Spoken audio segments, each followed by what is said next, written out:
Hello, and welcome to another edition of Coffee Talk with attorney Brian D. Lerner.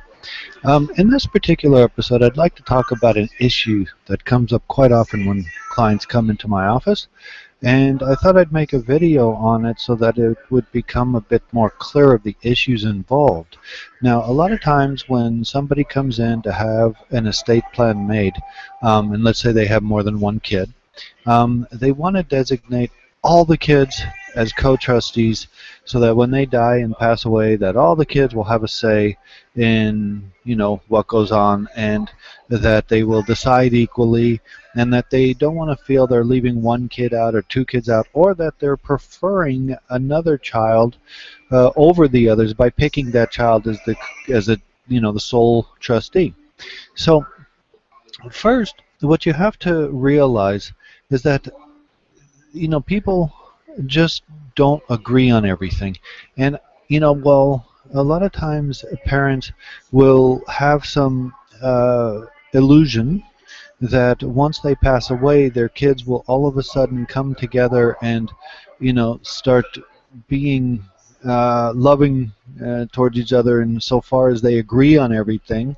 That's not usually the case. Okay, many times it's the exact opposite of that.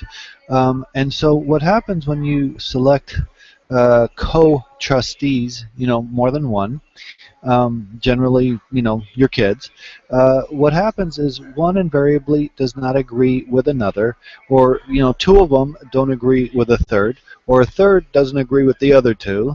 And what it does is it locks the administration of the trust. Things get stuck and they get stopped and things don't move forward, and it creates friction and it makes relationships worse. And so based upon that, you might want to seriously consider just picking one trustee only. Now, obviously, if there is an issue with trust, you don't want to select that person as a trustee. Or if there's an issue of responsibility, or let's say, one of your kids has 12 kids of their own. They're obviously not going to have time to do all this. Let's say one of your kids is single. Okay, that might be the better one to select. Now, in not all cases do you not want to have co-trustees.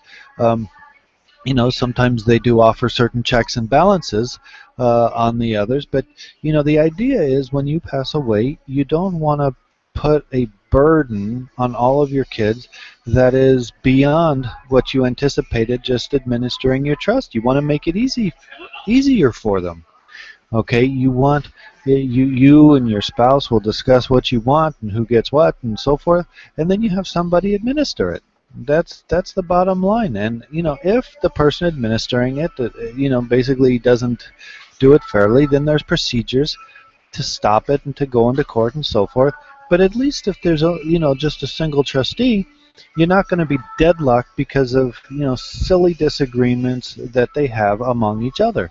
So you want to think about that seriously in designating who will or will not be a co-trustee. And for the same matter, when you have a durable power of attorney or an advanced healthcare directive and you designate an agent, a lot of times parents will want to designate all their kids as co-agent for the durable power of attorney and the advanced healthcare directive. But the reality there is that same thing. I mean, if there's medical decisions that have to be made, one person thinks one thing, one person thinks another, and then you end up lying on a bed waiting for two people to make up their minds. So if you want it to go smoother, you're not picking one child over another. That's not the fact. You're just making it so it's easier on them, easier on you, and everything goes forward. Okay, so like the video, click like, subscribe. You can give my office a call, get a consultation. More videos in the coming weeks. Thank you.